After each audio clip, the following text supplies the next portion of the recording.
बिस्मिल्लाहिर्रहमानिर्रहीम। अस्सलामु अलैकुम वरहमतुल्लाहि वबरकातुहू।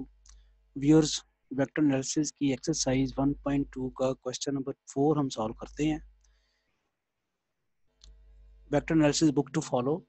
Current lecture is useful for BA BSc associate degree mathematics B course 1, BS mathematics first semester mathematics B1, BS IT second semester calculus 2 IT, MSc mathematics, PPSC FPSC lecturer mathematics, PPSC CSS mathematics. Question: if R1 is equal to 2i minus j plus k, R2 is equal to I plus 3j minus 2k, R3 is equal to minus 2i plus j minus 3k, and R4 3i plus 4j plus 5k. Find scalars a, b, c such that a4 is equal to r4 is equal to ar1 plus br2 plus cr3। तो question की statement क्या है जी? हमारे चार vectors दिए हुए हैं और एक रिलेशन दिया हुआ है जिसमें एक वेक्टर जो है दूसरे तीन वेक्टर्स के लीनियर कॉम्बिनेशन के तौर पे लिखा हुआ है। ये जो स्केल वेक्टर्स को R1 R2 R3 को जो स्केलर से मल्टीप्लाई करा के ए बी सी एक नया वेक्टर R4 बना है ना, ये R4 जो है R1 R2 R3 का लीनियर कॉम्बिनेशन है। अब आपने इस कंडीशन को सेटिस्फाई करते हुए ये जो कंडीशन है R4 is equal to AR1 plus BR2 plus CR3, इस कंडीशन को सेटिस्फाई करते हुए आपने ए बी सी की वैल्यूज मालूम करनी है। तो स्टेट पे हम क्या करते हैं कि हम इस रिलेशन को पहले लिखते हैं और रिलेशन को लिखने के बाद R1 R2 R3 R4 की वैल्यूज इस रिलेशन में पुट करते हैं और नेक्स्ट स्टेप देखते हैं क्या होता है। Using the values of R1 R2 R3 R4 in this relation, क्या है जी? R4 is equal to AR1 plus BR2 plus CR3। जैसे मैंने भी बताया कि हम ये वाली वैल्यू R4 की यहाँ उठाएंगे और इसमें पुट कर देंगे। R4 की वेक्टर की वैल्यू क्या थी? AR1 प्लस R4 की वैल्यू जो है इस ये रिलेशन तो हमारे पास ये है R4 is equal to AR1 plus BR2 plus CR3। R4 की ये वाली वैल्यू ये आपको नजर आ रही है, ये वाली वैल्यू जो है R4 की ये यहाँ से उठाई जो कि है हमारे पास 3i plus 2j plus 5k, तो वो R4 की जगह हमने प्लेस कर दी। अगला काम क्या करना है? R1 की ये वाली वैल्यू जो है ये हमने यहाँ नेक्स्ट स्टेप में पुट कर देनी है, is equal to a into R1। ये देखें R1 की वैल्यू मैंने पुट कर दी है 2i माइनस j प्लस के प्लस BR2, ये B हो गया, और R2 की ये वाली value i plus 3j minus 2k वो पुट कर दी, प्लस CR3, तो R3 की ये वाली value minus 2i plus j minus 3k put कर दी। ऑब्वियसली यहाँ तक तो कोई इशू नहीं है कि आपने वो जो रिलेशन थी R4 R1 R2 R3 की वैल्यूज में पुट कर दी। नेक्स्ट स्टेप जो है ज़रा राइट हैंड साइड को मल्टीप्लाई करते हैं हम a को, a इसके साथ मल्टीप्लाई होगा तो 2ai minus aj plus ak आ जाएगा। इसी तरह जब b मल्टीप्लाई होगा तो bi plus 3bj minus 2bk आ जाएगा। इसी तरह जब c मल्टीप्लाई होगा तो minus 2ci plus cj minus 3ck आ जाएगा। तो ये तो हमने सिंप्लीफिकेशन इसकी कर ली है। अब हम करते ये हैं कि आई यूनिट वेक्टर वाले वेक्टर आई यूनिट वेक्टर्स के जो कोएफिशिएंट वाले ये चीज़ें हैं उनको इकट्ठा करते हैं। मसलन यहाँ पे 2ai है तो हम पहले हमने लिखा जी 2ai, उसके बाद आप देखते हैं कि एक आई वाला वेक्टर ये भी bi भी है, तो b इसके बाद लिखेंगे प्लस bi। यानी मैं अभी ये कह रहा हूँ कि आपने आई यूनिट वेक्टर्स वाले जो चीज़ हैं, आई यूनिट वेक्टर के साथ जो कोएफिशिएंट्स हैं उनको लिख लेना, वो वाली टर्म्स लिख लेनी है जिनके साथ आई यूनिट वेक्टर आ रहा है। तो पहले मैंने देखा था तो 2ai आया वो लिखा, फिर प्लस bi, उसके बाद हम देखते हैं कि कौन सी टर्म है जिसके साथ आई यूनिट वेक्टर पड़ा हुआ है, तो ये है माइनस 2ci। तो अब हम इस टर्म को लिखते हैं माइनस 2ci। तो अब ये आपको पता चल गया कि हमने आई वाली टर्म जो है आई यूनिट वेक्टर वाली टर्म सारी लिख ली। इसी तरह अब हम ये देखते हैं कि जे वाली टर्म्स कौन सी हैं। जे यूनिट वेक्टर वाली टर्म पहली तो ये है, तो सबसे पहले ये लिखते हैं माइनस aj, वो लिखा। फिर जे वाली दूसरी टर्म हमें नज़र आ रही है वो कौन सी है? 3bj। फिर हम ये दूसरी टर्म लिखते हैं प्लस 3bj। फिर हमें जे वाली तीसरी टर्म जो नज़र आती है प्लस cj नज़र आती है, तो हम फिर लिखते हैं प्लस cj। इस तरह हमने ये 3 आई वाली टर्म्स भी लिखनी हैं और ये 3 जो जे वाली टर्म्स थी वो भी लिखनी है। नेक्स्ट हम फाइनल वर्जन देखते हैं कि फाइनली हमारे पास के यूनिट वेक्टर वाली टर्म्स कौन सी हैं। एक तो ए के है वो लिखी हमने, फिर उसके बाद हमारे पास जो दूसरी टर्म है के वाली वो -2b के है वो लिखी, और फिर उसके बाद हमारे पास जो तीसरी टर्म है के वाली वो -3c के है, तो फिर वो -3c के लिखी। जी ये तो हमने टर्म जो थी ए आई जे आई वाली पहले सारी 3 लिख ली, फिर जे वाली 3 लिख ली, फिर हमने के वाली 3 लिख ली। इसके बाद जो हम क्या करते हैं, इसके बाद फिर हम यहाँ से जो पहली हमने लिखी आई वाली टर्म्स उनमें ज़ारी बात आई कॉमन ले लेते हैं, तो आ जाएगा आई अगर कॉमन लेते हैं आप तो 2a + b - 2c रह जाता है।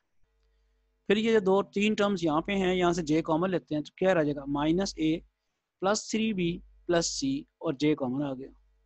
फिर ये जो टर्म्स हैं हमारे पास 3, इनमें से k कॉमन लेते हैं तो क्या रह जाएगा a - 2b - 3c। इस तरह से आप देखते हैं कि हमने आई जे की फॉर्म में टर्म्स लिख ली हैं। लेफ्ट हैंड साइड भी हमारे पास क्या है आई जे के की फॉर्म है। अब हम कोएफिशिएंट्स कंपेयर करेंगे। आप देखते हैं कि लेफ्ट हैंड साइड में आई का कोएफिशिएंट जो है वो 3 है और राइट हैंड साइड में आई का कोएफिशिएंट क्या है 2a + b - 2c, 2a + b - 2c। तो ये इक्वेशन अगर होल्ड करनी है तो फिर डेफिनेटली दोनों तरफ आई के और जे के और के कोएफिशिएंट सेम होने चाहिए। तो हम फिर लिखते हैं जी comparing coefficients of I J K on both sides we have.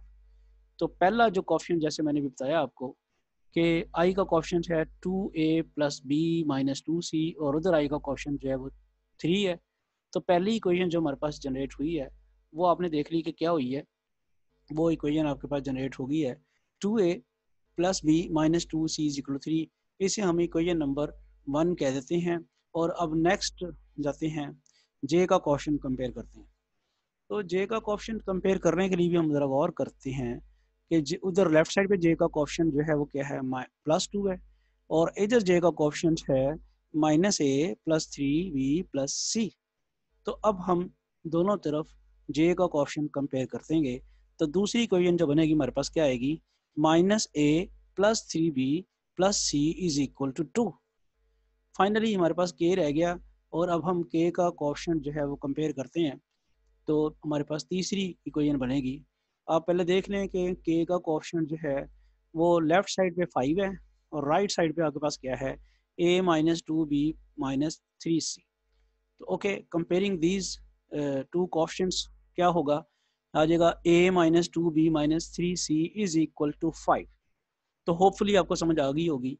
पहला स्टेप क्या था, हमने वो इक्वेशन जो दी हुई थी वो लिखी, उसमें फिर R1 R2 R3 की वैल्यू जो उसने दी हुई थी वो पुट की हैं, फिर हमने उनको आई जे के की फॉर्म में लिख लिया राइट साइड पे और फिर हमने क्वेश्चंस कंपेयर किए तो हमारे पास इक्वेशन नंबर 1 2 3 बन गई। अब इन तीनों को सॉल्व करके आप ए बी सी की वैल्यूज निकालनी है। अगर मैं इसे इक्वेशन को 2 से मल्टीप्लाई कर दूं तो ये मेरे पास क्या आ जाएगा -2 आ जाएगा। उसको फिर जब मैं इसमें ऐड करूंगा या इसमें ऐड करूंगा तो ए गायब हो जाएगा। तो ये काम हम अब करके देखते हैं कि इक्वेशन नंबर जो 2 है उसको हम करते हैं 2 से मल्टीप्लाई।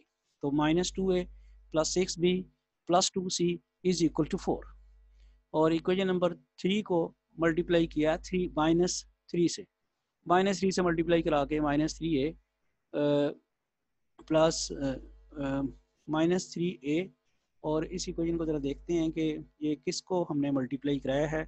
ये मल्टीप्लाई इसी इक्वेशन को करवाया माइनस इसी इक्वेशन नंबर 2 को मल्टीप्लाई कराया किसके साथ 3 के साथ 3 के साथ। तो अब आपके पास जो फॉर्म बनी है वो क्या बनी है, इक्वेशन 2 को ही हमने फिर 3 से मल्टीप्लाई कराया तो जो फॉर्म बनी है वो ये बनी है 3 से मल्टीप्लाई करा के -3a + 9b + 3c = 6। तो मैं ज़रा स्टेप्स रिपीट कर दूं कि इक्वेशन 2 को अपने पहले 2 से मल्टीप्लाई कराया इक्वेशन 4 बन गई, फिर इक्वेशन 2 को 3 से मल्टीप्लाई कराया इक्वेशन 5 बन गई। अब ज़रा इनको सॉल्व करते हैं। एडिंग 1 and 4 वी हैव, ये पहले वाली इक्वेशन नंबर 1 है और ये इक्वेशन नंबर 4 है। जब आप इनको ऐड करते हैं तो आपके पास आप बड़े गौर से देखें, एक तो ये +2a - 2a के साथ कैंसिल हो जाता है, -2c + 2c के साथ कैंसिल हो जाती है, तो ये b + 6b क्या आ जाएगा 7b और ये 3 + 4 आ जाएगा 7। दोनों तरफ अगर आप 7 कैंसिल करते हैं तो b की वैल्यू हमारे पास आ जाती है 1। इसी तरह अगर आप 3 और 5 को ऐड करते हैं तो फिर हमारे पास क्या आता है, ये इक्वेशन नंबर 3 और ये 5 है, और इसको ऐड करने से ये -3c प्लस 3c कैंसिल हो जाएगा, और आपके पास जो बन जाएगा वो बन जाएगा ये -3a प्लस a जो है -2a, और 9b -2b आ जाएगा प्लस 7b, और 6 प्लस 5 11। यहाँ b की वैल्यू चूँकि पहले फाइंड हो चुकी है तो b की वैल्यू 1 पुट कर देते हैं, तो ये आ जाएगा -2a plus 7 into 1 is equal to 11। अब ये 7 को उधर लेके जाएँ तो आपके पास बन जाता है -2, और a की वैल्यू फिर आपके पास 1 आ जाती है। इसको ज़रा गौर से देखते हैं कि हमारे पास a की वैल्यू जो कैलकुलेशन हम करेंगे, ये एक्चुअली ये हुआ है कि आप -2a को उधर लेके जाते हैं या 7 को उधर लेके जाते हैं तो साइन तो चेंज होना है। तो इसमें हम देखते हैं कि 7 उधर लेके जाएंगे तो 11 माइनस 7 आ जाएगा 4, -2a इज इक्वल टू 4, और फिर a की वैल्यू हमारे पास क्या आ जाएगी -2। अब ये जो वैल्यूज़ हैं, putting these values of a and b into we have, ये a और b की वैल्यूज जो हैं इक्वेशन नंबर 2 में पुट करें तो ये -a था तो यहाँ पे a की जगह -2 लग गया, +3b था तो b की जगह 1 लग गया, plus c is equal to 2, तो ये बन गया minus minus +2 +3 plus c is equal to 2।